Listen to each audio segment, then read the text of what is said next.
कोई भी स्थानीय यहाँ होता तो विश्वामित्र सेना कभी विरोधी नहीं करती। हम तो कंधे में कंधे मिलाकर चलते और उसको संगठन को मजबूत करके आगे ले जाते, उनको जितवा के काम करके विधानसभा में लेके जाते, कहते कि बक्सर को विकसित बनाना है आपको, स्थानीय को। ये सब नौटंकीबाज, ये चतुर सियार, ऐसे लोग जो है ग्लैमर का लास्ट में आते हैं और अपने आप को यहाँ टिकट दिखा के और चुनाव लड़ते हैं और फिर बक्सर को उसी हाल पे छोड़ देते हैं। एक ग्लैमर विकसित बक्सर बनाने के लिए, स्वस्थ बक्सर बनाने के लिए और शिक्षित बक्सर बनाने के लिए जब तक स्थानीय यहाँ नहीं आएंगे तब तक बक्सर विकसित नहीं होगा। और ये सालों से उपेक्षित है बक्सर। हमेशा बक्सर 40-50 सालों से बक्सर गुलाम है और इसी के चलते बक्सर विकसित नहीं हुआ। और आज इसी की लड़ाई जो है विश्वामित्र सेना लड़ रही है। हमने हर मंच पे, हर अपने प्रोग्राम में, विश्वामित्र सेना के प्रोग्राम में मैंने कहा है कि जो स्थानीय आएंगे उसको हम सम्मान देंगे, उसको महत्व देंगे और विश्वामित्र सेना उसको सपोर्ट करेगी।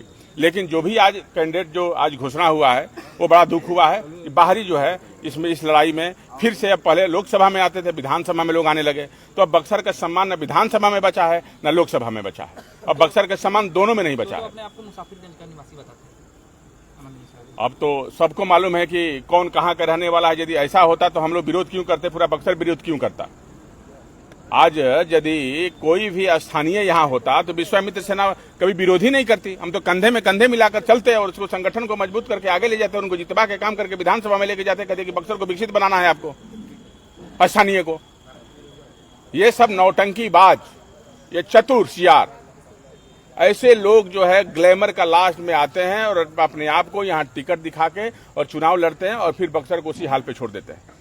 एक ग्लैमर दुनिया बनी हुई है, एक ग्लैमर लोगों को यहाँ लाया जाता है। शुरू से देख लीजिए, अभी तक जितने लोग आए हैं सब कहीं ना कहीं से बड़े लोग ही आए हैं, उनकी ग्लैमर रही है, एक प्रभाव रहा है, ऐसे लोगों को उतार दिया जाता है और फिर वो अपना पेट भरते हैं, फिर वो निकल जाते हैं।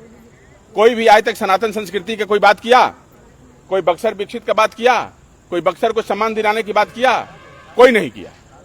केवल विश्वामित्र सेना सम्मान के लिए लड़ रही है और बक्सर की सम्मान के लिए लड़ रही है। अब तो सबका मुंह बंद हो गया। लोग कहते थे विश्वामित्र सेना चुनाव लड़ना चाहती है, राजकुमार चौबे चुनाव लड़ना चाहते थे, अब तो मुंह बंद हो गया ना।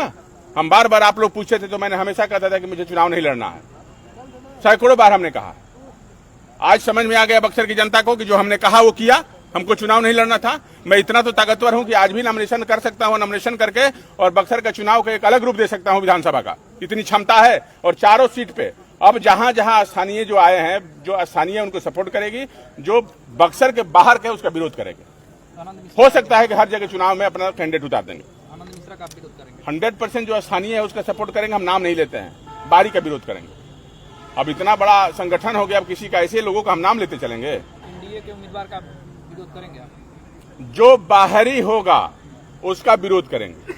एनडीए नहीं, किसी भी दल का बाहरी का विरोध करेंगे, स्थानीय का समर्थन करेंगे।